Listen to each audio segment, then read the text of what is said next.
Hello everyone. आज के इस वीडियो में हम RAM, ROM, D RAM, S RAM, P ROM, E P ROM ये सब कुछ समझने वाले हैं आज। तो इसको मैं एक एग्जांपल के थ्रू समझाऊंगा, जो कि है डांस स्टेज की फॉर्म में। अब आप ये सोच रहे होंगे कि डांस स्टेज के थ्रू ये रैम वगैरह का क्या मतलब है। तो जस्ट ये एक एग्जांपल है सीपीयू के अंदर के व्यू का, जिससे आपको ये पता चलेगा कि रैम का यूजेस कहाँ पर और क्यों किया जाता है। तो चलिए स्टार्ट करते हैं। यहाँ पर हम लोग यहाँ पर यहाँ तो देखिए, स्टार्ट करने से पहले मैं आप लोगों को डांस स्टेज के बारे में ही कुछ डिस्कशन करना चाहूँगा। जैसे यहाँ पर स्टेज पर ना कंटेस्टेंट आते हैं, ओके, और वहाँ पर जो है एक जज बैठा हुआ होता है। जज ये जो है जज कर रहा होता है कि कौन अच्छा डांस कर रहा है। ठीक है। अगर लाइट चली जाए अचानक से तो जज ये नहीं पता लग पाएगा कि लोग ये क्या कर रहे हैं, और ये जज डिसीजन नहीं ले पाएगा यहाँ पर। ये डन है। और ये जो पीछे है वो कुछ डेटा डिस्प्ले हो रहा होता है। यहाँ लाइट है, लाइट वगैरह आ रही है। अब देखिए मैं इन सब इन्फॉर्मेशन है किस तरीके से यूज करता हूँ यहाँ देखते हैं। अभी ये इस जगह को समझते हैं। यहाँ पर ये वही है, बस थोड़ा सा डिफरेंट है यहाँ पर ये। तो देखिए,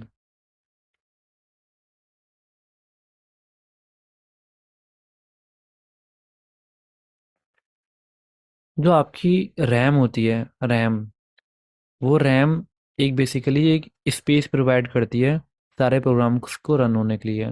फॉर एग्जांपल ये वीएलसी मीडिया प्लेयर है, ये G T A vice city का गेम है।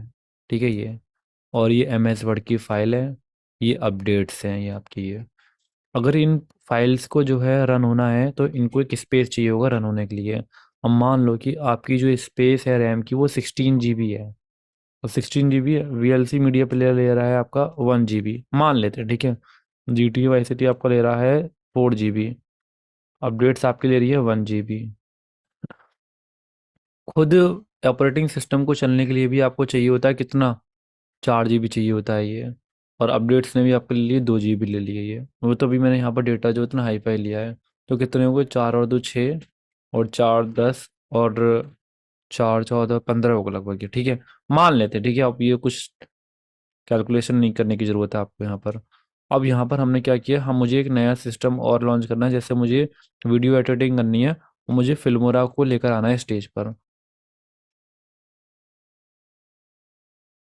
अब फिल्मोरा जो ऐप है आपका, वो है ही आपका नहीं है, 4 GB का ऐप है। तो वो कैसे रन हो पाएगा, क्योंकि उसको जगह ही नहीं मिलेगी। तो क्या होगा, G T vice city hang हो जाएगा, एम एस वर्ड आपको ओपन नहीं होगा, और ये कर्सर यूं करके घूमने लगेगा आपका। यूं blue blue blue blue blue जैसे घूमता है ना, ये वैसी स्टेज आ जाएगी आपकी है, क्योंकि आपकी रैम पर जगह ही नहीं बची है। समझ में आया आपको ये वाली बात ये। और अचानक से अगर कंप्यूटर बंद भी हो जाएगा अगर यहाँ पर ये, तो कंप्यूटर कनेक्शन इनसे खो जाएगा सीपीयू का, या लाइट चली जाएगा अगर आपका, जैसे आप देखिए यहाँ पर ये। तो ये डी रैम है आपकी, बेसिकली जो कि डायनामिक डेटा कंटेन करती है, जो डेटा आपका बदलता रहता है। Even in the G T vice city game आपकी इंफॉर्मेशन नहीं है, चेंज होती है, स्क्रीन का इधर से उधर रोड होना, म्यूजिक चलना, सब कुछ। और अगर आप इंटरनेट चला रहे हो, क्रोम चला रहे हो, उस पर भी इंफॉर्मेशन आपकी अपडेट हो रही है। मैं बात करता हूँ यहाँ पर एस रैम की। अगर इस स्टेज के अकॉर्डिंग मैं बात करूँ यहाँ पर, तो यहाँ पर कितनी लाइट्स लगी हुई हैं, कितनी ग्लेयर्स बचानी है, फैन, और कौन सा म्यूजिक चल रहा है यहाँ पर ये। और ये कह सकते हैं कि एटमॉस्फेयर यहाँ का, और सीपीयू के लिए फ़ैन अवेलेबल करवाना है या नहीं करवाना है यहाँ पर ये, टेबल फैन यहाँ पर ये, like that information. S RAM का कोई लिंक इनसे नहीं है। जो एस रैम है स्टैटिक डेटा कंटेन करती है। अब आपको ये डांस स्टेज से समझ में आया कुछ कुछ ये। ठीक है, अब मैं आपको इसको रियल लाइफ से समझाता हूँ। बेसिकली जो सीपीयू के अंदर एक्चुअली में सब कुछ हो रहा होगा तो कैसे हो रहा होता है ये। तो आपने यहाँ पे देखा कि ये जो सीपीयू है हमारा, ये सीपीयू इनको देख रहा है। इनके ऊपर इनका बेसिकली जो रैम पर जो डेटा होता है उसका डायरेक्ट कनेक्शन सीपीयू से होता है। सीपीयू देख रहा है इन सब बातों को ये। और सीपीयू ये भी चेक कर सकता है कि किसको प्रायोरिटी देनी है, किसको प्रायोरिटी नहीं देनी है। फॉर एग्जांपल अगर कभी कभी ऐसा हो जाता है कि यूज़र ने डिमांड किया हुआ है कि मुझे मुझे अभी जो है वीएलसी मीडिया प्लेयर चलाना है, या मुझे एडिटिंग करनी है, तो पीछे की अगर जो बैकग्राउंड प्रोसेस है या फिर कुछ अपडेट्स वगैरह हैं, तो उनके पास मेमोरी स्पेस कम हो जाएगा। ये आप जो है अपने कंट्रोल टास्क मैनेजर में जाकर जो है इसको चेक कर सकते हैं। और मैं आपको यहाँ पर जो है इसका व्यू दिखाता हूँ यहाँ पर अभी है। देखिए यहाँ पर ये जो डेफिनेशन है हम उसकी तरफ चलते हैं। तो RAM is computer memory that is directly accessible by the CPU. मतलब ये जो सीपीयू है वो डायरेक्टली इसको एक्सेसिबल कर सकता है अपने प्रोग्राम्स रन करवाने के लिए। मतलब कुछ और प्रोग्राम्स हैं, मैंने आपको जैसे बताया ना कि फिल्मोरा आना चाहता है, ये डायरेक्टली एक्सेस कर सकता है।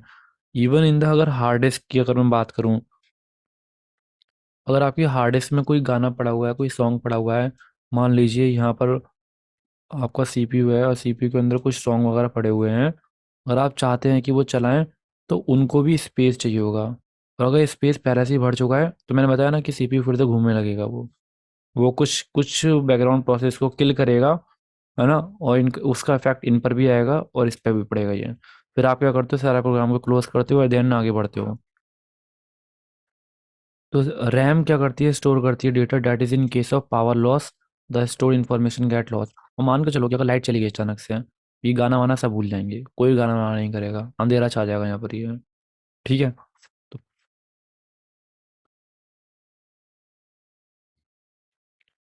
It store the data which is currently processing bye the CPU.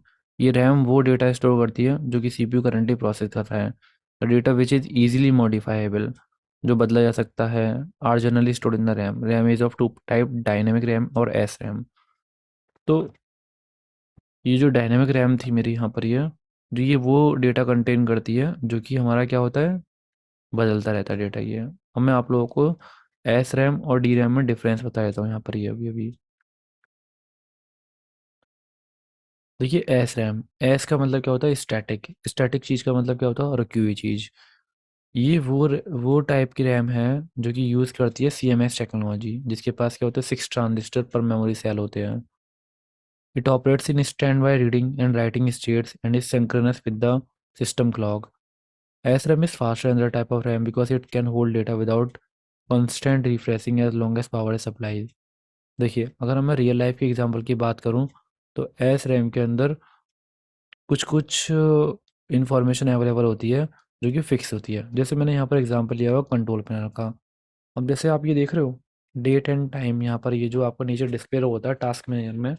और अगर मैं बात करूँ तो कंट्रोल पैनल के अंदर जो कुछ कुछ चीज़ें चल रही होती हैं, इवन यहाँ पर जो आइकन्स हैं, फॉन्ट साइज है आपकी विंडो का, और डेस्कटॉप बेसिकली, जिनको हमारे को कम मेमोरी की रिक्वायरमेंट पड़ती है, जो चीज़ें फिक्स है पहले से ही, है ना, अपडेट्स चल रही है।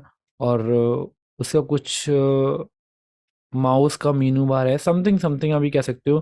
कुछ डेटा ऐसा होता है जो कि विंडो में नहीं है, फिक्स होता है, और जिसको ज़्यादा अपडेट्स की रिक्वायरमेंट नहीं होती, जिसको स्पीड की रिक्वायरमेंट में नहीं होती है, तो हमारा जो स्टैटिक रैम होती है वो डेटा को कंटेन करती है। अगर मैं वहीं में बात करूँ डी रैम की, तो डी रैम वो डेटा कंटेन करती है जो कि डेटा हर समय बदल रहा होता है आपका। जैसे कि मैंने अभी अभी आपको बताया, जिनको हाई स्पीड चाहिए, वो हाई स्पीड नहीं, बेसिकली लो स्पीड हो और साइज ज़्यादा बड़ा हो। अभी भी मैंने कहीं ऐसा तो नहीं कह दिया कि स्टैटिक रैम के अंदर स्पीड जो है कम चाहिए होती है।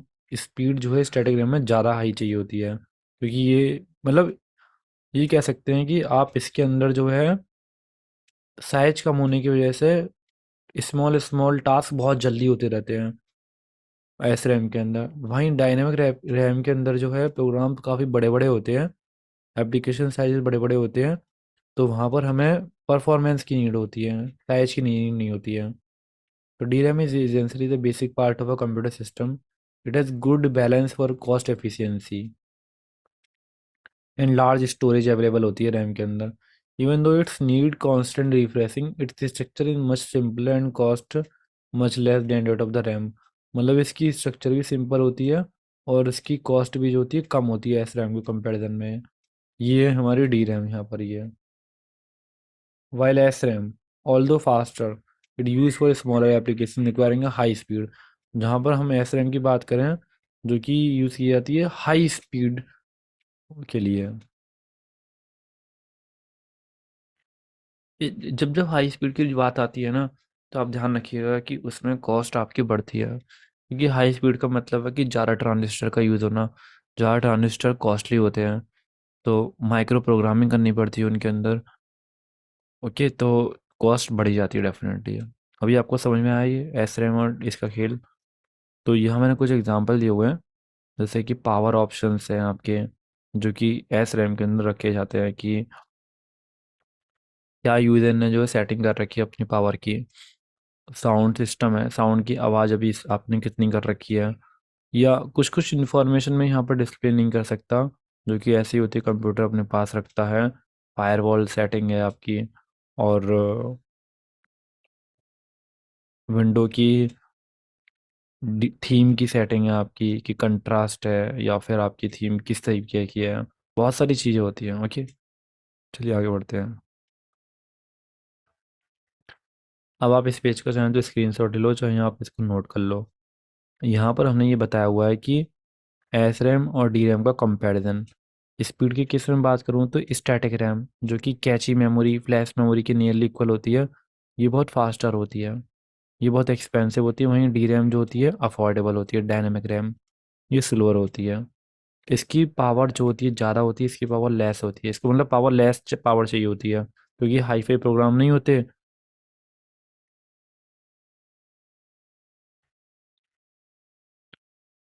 जितने ज़्यादा बड़े प्रोग्राम चाहिए होंगे ना, उतनी ज़्यादा पावर आपको ज़्यादा चाहिए होगी। कैपेसिटी इसकी बहुत कम होती है, नियरली मैं कह सकता हूँ कुछ एम के अंदर ही होती है। अगर मैं वहीं इसकी बात करूँ, तो ये जो है 2 GB से लेकर आज के ज़माने में 16 GB तक के लिए अवेलेबल है आपके लिए आराम से। ये इस एस रैम को भी देख रहे हो, मैंने बताया था ना, कैची मेमोरी, फ्लैश मेमोरी, जनरली ये वही होती है। और इस सिस्टम की रैम होती है डी रैम ये। अब आप लोगों को डिफरेंस थोड़ा समझ में आ गया, याद हो गया वो आप लोगों को डिफरेंस। चलिए अब नेक्स्ट वीडियो में आपको मैं रोम के बारे में समझाता हूँ।